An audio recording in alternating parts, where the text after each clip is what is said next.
जो मानकर voter ID card रे name gender as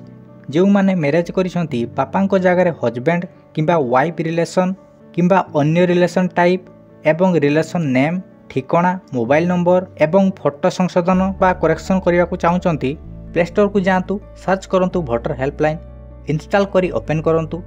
left side तल को न्यू यूजर पाइबे से क्लिक करूँ एक्टिव थिबा मोबाइल नंबर दिंतु तापर सेंड ओटीपी रे क्लिक करूँ एठारे फास्ट नेम दिंतु एवं एठारे लास्ट नेम दिंतु पासवर्ड रे आपन को मोबाइल नंबर को मध्य पासवर्ड रखि परिबे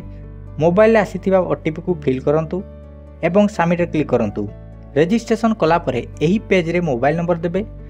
पासवर्ड जदि मोबाइल नंबर रखचंती तेबे पासवर्ड रे मोबाइल नंबर टी दे देबे तापर सेंड ओटीपी रे क्लिक करूँ आसीथिबा ओटीपी टी एठारे फिल करूँ तापर लॉगिन रे क्लिक करूँ लॉगिन कला परे भोटर रजिस्ट्रेशन रे क्लिक करूँ कला परे एठारे तळकू स्क्रॉल करी फ्रॉम नंबर 8 तळकू थिबा एरो रे क्लिक करूँ एठारे तळकू स्क्रॉल करी लेट्स स्टार्ट रे क्लिक करूँ तापर एठारे नेक्स्ट करूँ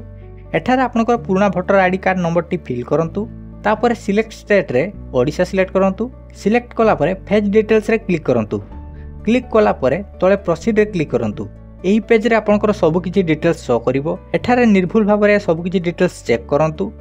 जेमिति कि एही सब डिटेल्स आउ कहार न हुए तापर नेक्स्ट करूँ एठारे सब किछि फिल थिबो तळे मोबाइल नंबर टी फिल कर देबे तापर नेक्स्ट रे क्लिक करूँ एठारे 2 नंबर ऑप्शन रे क्लिक करूँ तापर नेक्स्ट करूँ एथि भितरु जहाँ करेक्शन करिवार अछि सिलेक्ट करूँ एथि भितरु जेकोसी 4टी करेक्शन करि परिबे जदि एठारे आपण फोटो चेंज करिया को चाहउचंती खाली फोटो बॉक्स रे टिक करूँ तळे नेक्स्ट रे क्लिक करूँ अपलोड पिक्चर आपन को फोटो दे दियंतु फोटोर साइज ठीक नथिले याकू क्रॉप कर दियंतु तापर टिक रे क्लिक करूँ तापर तळे नेक्स्ट रे क्लिक करूँ प्लेस ऑफ एप्लिकेशन रे गाँ किंबा शहर नाम दे दियंतु तापर डन रे क्लिक करूँ एठारे सब किछि डिटेल्स चेक करिवे तापर तळकू स्क्रॉल करी कन्फर्म रे क्लिक करूँ एही भली रेफरेंस आईडी जनरेट हो जिवो एहाकू स्क्रीनशॉट मारी रखिबे तापर एठारे ओके रे क्लिक करूँ